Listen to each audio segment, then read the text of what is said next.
All right, what's up, everyone? My name is Rodney. Welcome to Shedskin Ideas. Um, I just finished making my video on a solo leveling game, and anyone who's watched these videos of the Kaiju 8 concept video game idea, you know how I feel about that, but I put myself to the test. How would I make a solo leveling game? How would it make sense? How would it work? So please check that out. Um, Last week I was having issues with the Microsoft, and I think I figured it out. It's all there. I'm able to get everything back up. So instead of reading notes on my phone like I did with the solo leveling, I'm just gonna go a little more in depth on perks and just features of the Kaiju 8 game. I don't really feel like I really articulated them as well as I wanted to. I wanted y'all to visualize, have more imaginative a response from what I speak, and I just don't think I was able to put that energy out there.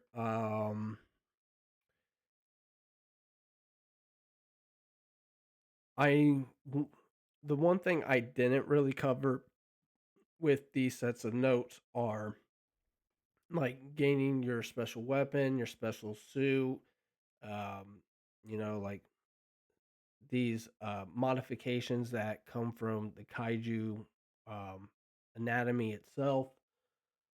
Um, this is more about just perks and understanding the different kinds of roles or uh, players and dynamics or composition of players in the game. So yeah, let's get into it. So reaching the anime timeline and end game progression. And here it goes. How the game connects to the story of the anime. When players begin the game, they start as a regular person and then they join the defense force and training begins. Over time, they complete missions, improve their skills, and build their characters through experience. But eventually, the timeline of the game reaches a very important moment in the story. This is when Kafka Hibano finally becomes a member of the Defense Force at the age of 33, and soon after, he transforms into Kaiju number 8. For players who already know the anime, this moment carries a lot of meaning. You suddenly realize that the events of the series are beginning to unfold around you.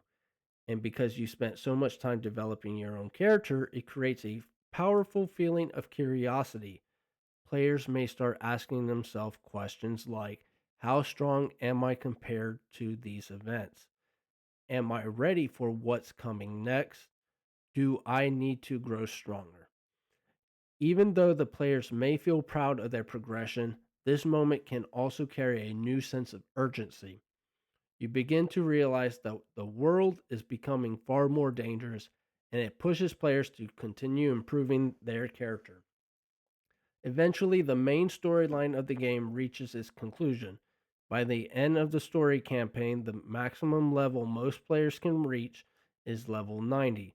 Players who completed the hidden objectives during missions may have progressed slightly further. Some may reach level 93, level 95, or even level 100 if they completed enough secret objectives. These hidden bonuses represent the players who paid close attention to the full mission goals rather than focusing only on combat. However, the game doesn't have to end there. Even after the story campaign is complete, players can continue playing through the virtual reality training system. Players can fight simulated kaiju, compete against other players, or participate in combat scenarios. This opens the door to additional features such as competitive battle style simulations where players test their builds against other players.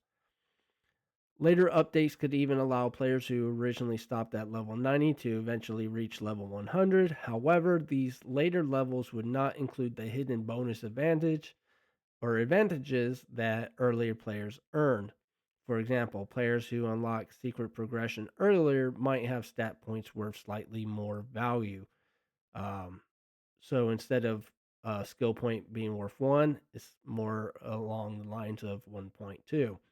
That means early players who completed the hidden objective still retain a slight advantage, but the difference would never be large enough to make the game unfair. Ultimately, success would still depend on how players build their character and how well they use their abilities, because stats like stamina, speed, and strategy all affect how players perform in combat. And that means different players can still succeed using different play styles. Dynamic gameplay and emergent situations. One of the most exciting results of this stat system is how it creates constantly changing gameplay situations. Because every player distributes their skill points differently, no two soldiers will perform exactly the same during combat. Some players may be stronger, others may be faster, some may have more knowledge and awareness. This means every mission can be played out differently depending on the team's composition. A player with high knowledge might outperform a stronger teammate simply because they know exactly where to strike. Instead of wasting ammunition shooting randomly, they target the areas that deal the most damage. This allows them to eliminate enemies more efficiently. A knowledgeable player can also help the team conserve resources. If a team runs out of ammunition during a battle, they suddenly become extremely vulnerable. And in the middle of a chaotic kaiju fight, running away is not always easy. If the players run out of stamina while trying to escape, they might not reach it to safety or reach be able to reach out to safety. At that moment, teamwork becomes essential. Another player might need to step in, eliminate the threat, or help create an escape opportunity. These kinds of situations become even more intense when environmental destruction is happening at the same time. Buildings may be collapsing, debris may be falling, energy attacks from monsters may be hitting the city. Players are forced to constantly adapt to the battlefield, and sometimes the situation becomes even more complicated. A player might discover a civilian trapped in the middle of the chaos, but rescuing that person requires enough strength to carry them out. If the player doesn't have enough strength, they may not be able to complete the rescue. This creates moments where players must make quick decisions. Do they stay and fight? Do they retreat? Do they call for help from another teammate?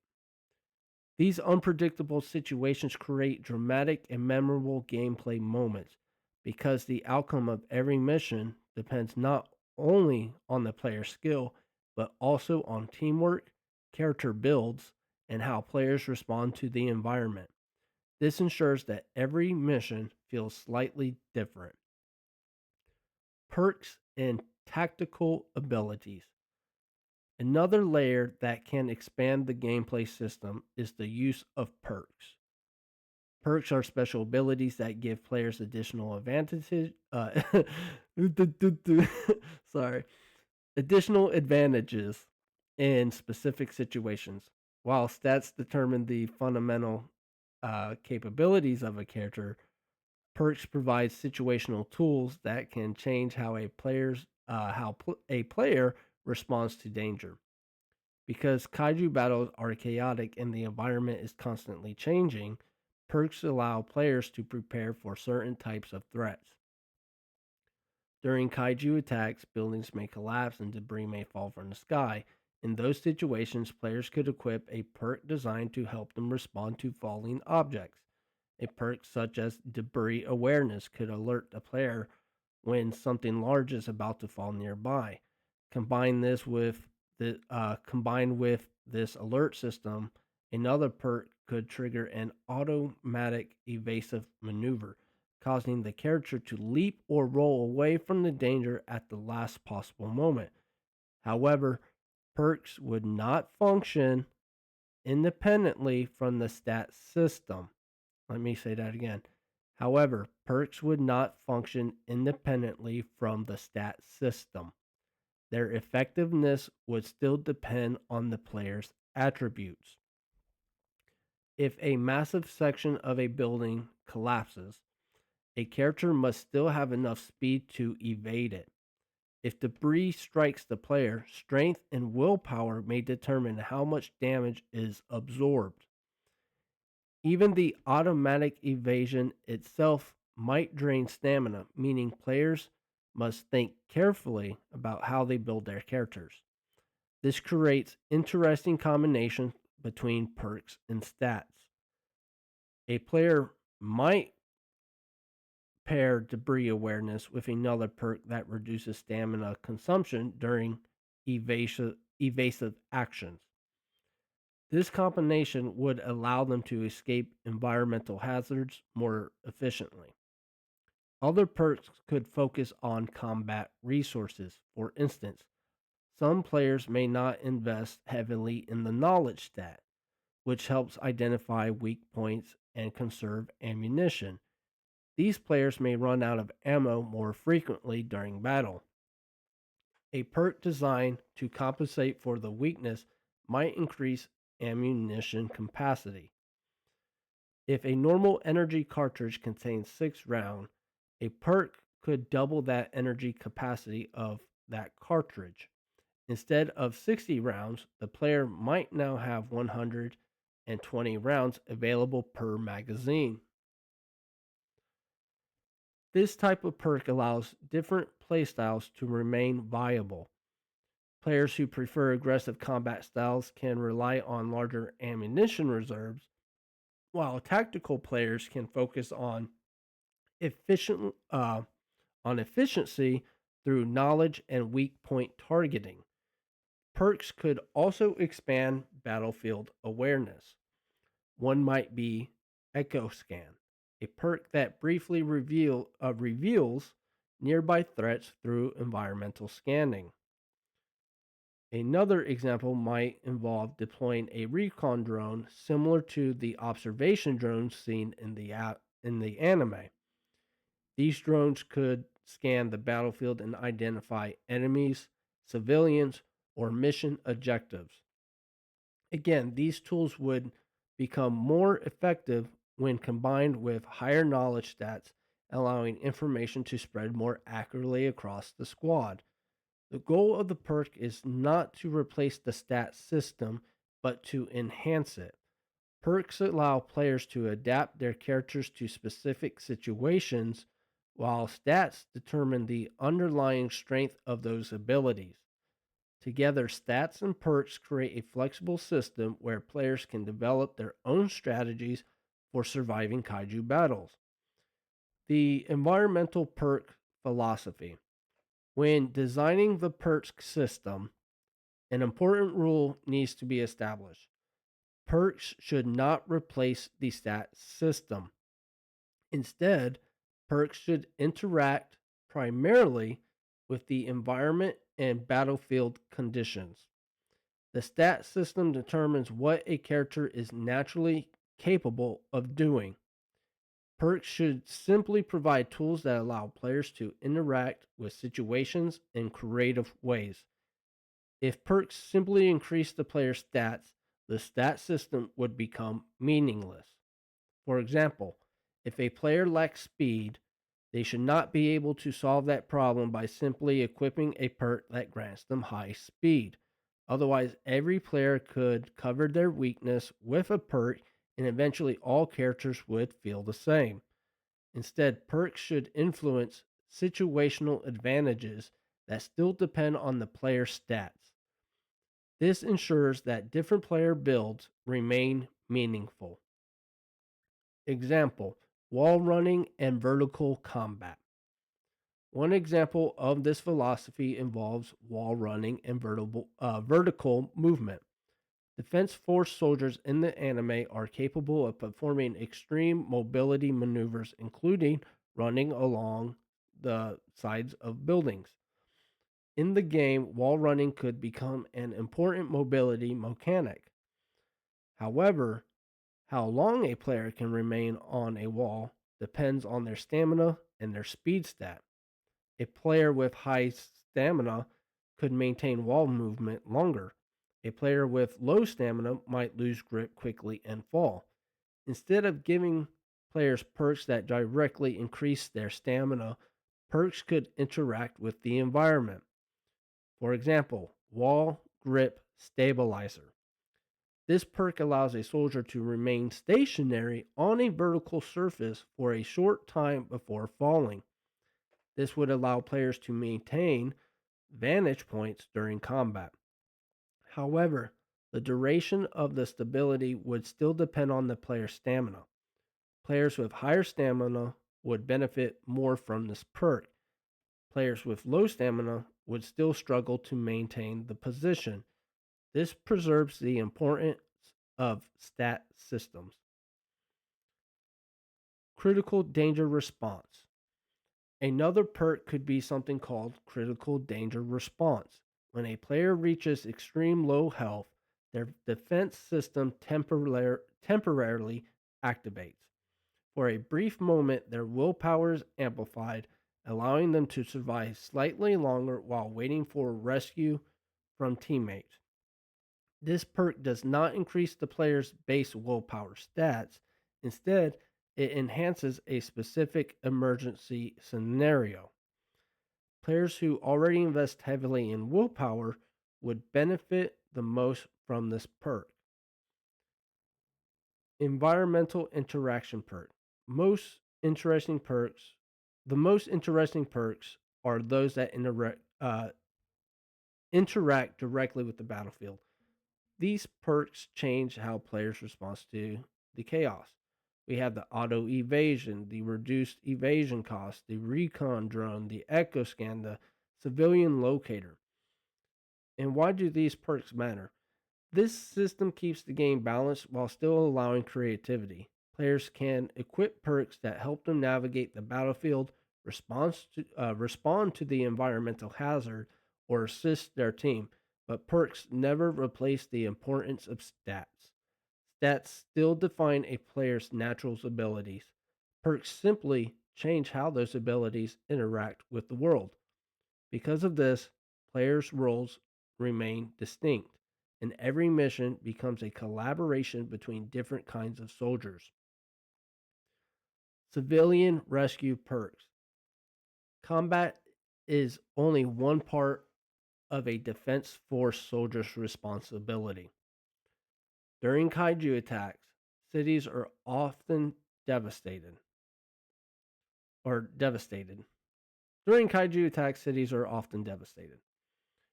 Buildings collapse, debris block streets, and civilians may become trapped beneath the rubble. Because of this, rescue operations become just as important as combat. To support this aspect of gameplay, certain perks could focus specifically on civilian rescue and disaster response. One example of this type of perk is called the Good Samaritan.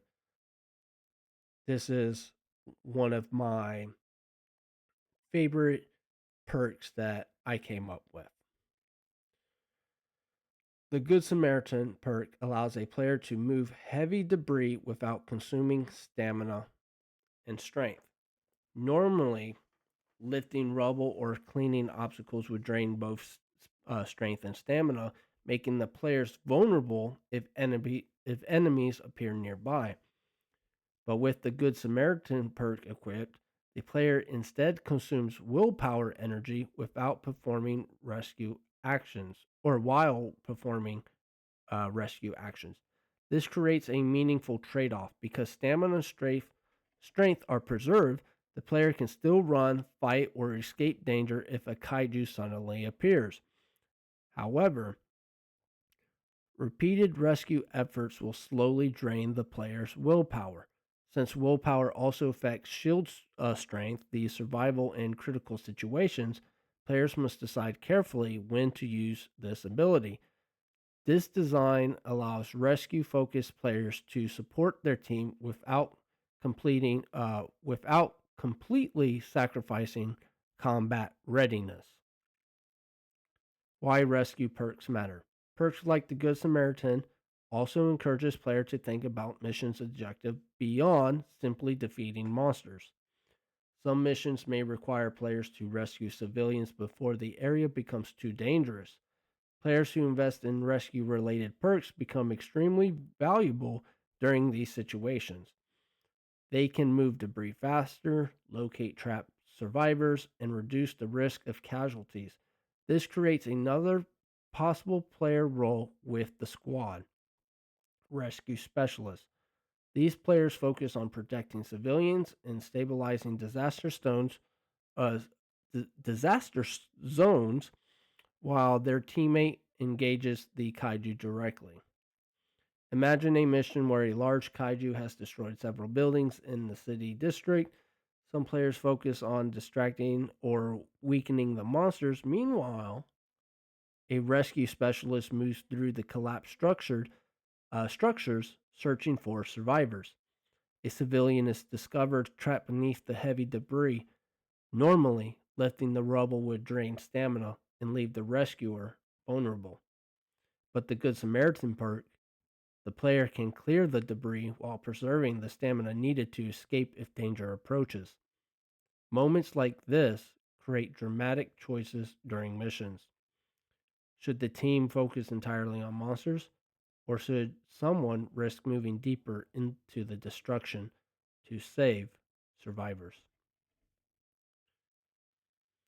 Perks for Good Samaritan could also combine with other abilities. For example, Civilian Locator, highlight trap civilians through rubble. Emergency stabilization allows players to temporarily stabilize injured civilians before evacuation. Rapid evacuation allows the player to carry civilians faster without slowing down. These systems reinforce the idea that Defense Force soldiers are not only fighters, but also protectors. Saving lives becomes just as important as defeating the enemy. So, in the very beginning, when I was thinking about how this would look if you were playing games, and one of the skills that I thought needed to have a good amount of value so people didn't skip it was not just to be able to locate weaknesses and to learn the enemy better, but to communicate with other players in game. And when I say communicate, I don't mean open mic communicating with a party because some people don't want to play and communicate with other online players. But how do you communicate indirectly? So in games like Call of Duty, there's a UAV, and then your team gets to see where all these enemies are. But if they have cold blooded or any other perk ghost, they can be hidden, right? So I wanted to create something just as equal as that, meaning that some people can be spotted, some people cannot be spotted. Um, so if you had a lower knowledge stat than someone else, wherever you go, say you're going down street A, and on street A, there's actually four enemies, two civilians, um, and an objective. And on the map, each one of those things have a different marker color. Now, because your skill was lower and you're going down A, you only think there's one civilian trapped under, and you don't see the other two kaiju, so you think there's only one kaiju, one monster. and you don't even know that the objective is actually on your street. Now, the other teammates, they go off of your knowledge skill. So if you're down a lane and you see one enemy, or you believe you see only one enemy, when they look at their map, they're only going to see one enemy located in street A. But someone with higher intelligence or knowledge gives more accurate information. Meaning that if you are specializing in rescue operations, being with a team that's extremely knowledgeable, not only can they take out kaiju more efficiently because they know their weaknesses, they're able to relay this uh, intel to the whole crew and to the person who's going to be rescuing, so you know exactly where these civilians are located and you can find them and you can rescue them. Or um, or you have only one enemy on your street and you zap that, you blast the dude, you blast the monster, and you're just like, where do I need to go next? And you're looking and you're like, okay, street A has only one enemy, he should be good, but there's actually three there. That's a bummer, he might die. Two might have high intelligence and have four enemies and it be accurate. Maybe um Street C has eight enemies, and all the other streets are clear. But you find out that two of your teammates are assisting with uh, Street C. So you decide, okay, I'm going to go to this location next. So the more uh, knowledgeable the team is, the more accurate information there is to make better decisions on how to approach the game going further. If the enemy itself is a super strong kaiju and not just a typical kaiju, then you could say, okay, I am without a threat. I need to go support. Where should I go? I should probably go where this the the boss is, right? Um, or do I help support the other team so the whole team can get to that boss faster? But then what if all of a sudden on street A, the dude has that critical response perk going on, and you're like, oh, dude, this dude's almost about to die with one person. What the heck? And you go down there and you find out there's actually two other kaiju, and now the rest of the team is like, oh, there's actually two more over there. So now all of them that are on street C, they're probably just like, okay, maybe we need to send in support. So maybe two of them leave Street C to go help out on A. So that's what the knowledge perk was really. That was really the main focal point of that that mechanic and feature, is that knowledge has to be more than just knowing where weakness is, because you could just include strength, willpower, get all this stuff, and you can just blast a dude with one shot. It doesn't matter, right? So I had to give it more meaning, something that would just be so versatile and so useful, where people didn't just throw their points on a specific skill, even though the idea is that there's a 3 point cap on a particular skill. So you throw three on strength and you have 6 points to spend. So you have another 3 points you got to put somewhere else. Um, I'm trying to think of if, because when I was going through my notes, I knew there were other things that I wanted to talk about, but I didn't bring it up because I wanted to stay on point. Um, let's go through this notes. Okay, the critical danger response, willpower.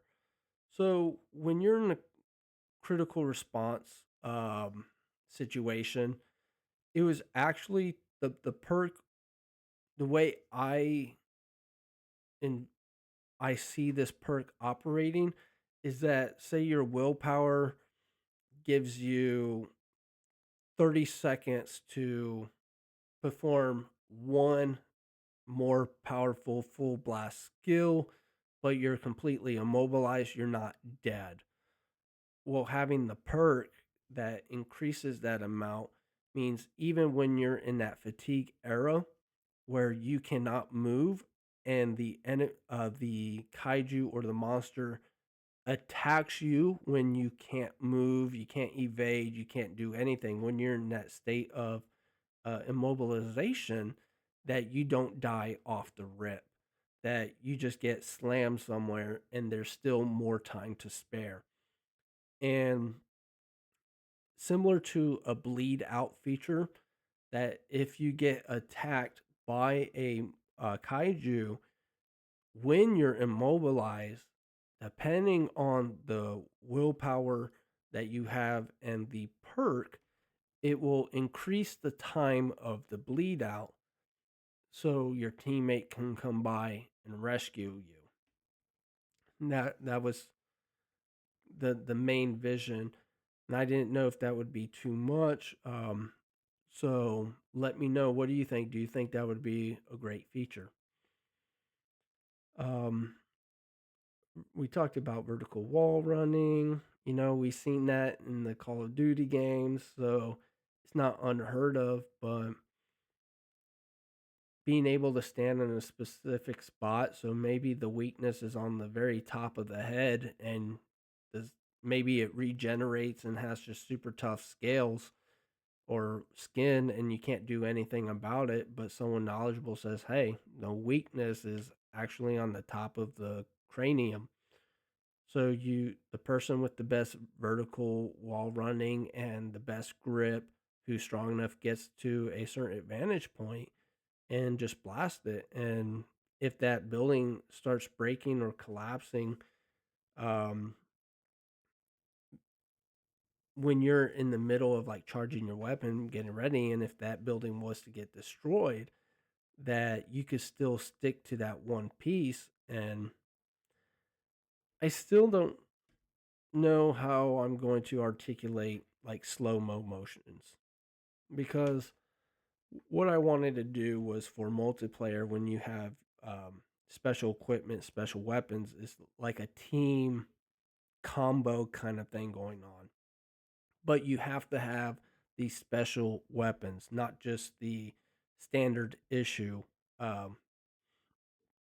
pistol or assault rifle, like the battle axe, the super cannons, the minigun. Um, Maybe within a certain zone, or maybe with just your party in general, that you can have these moments where things kind of like time slows down, possibly. Um, I can visualize it, but if three people are doing the combo together and there's another three people there, um, how does that timing offset actually make sense? How does that even look appropriate? How does something slow down, but in the other eyes of the players, it's just normal speed, right? Um, so when debris is falling and say you're on it, a feature where you can like slow mo, unless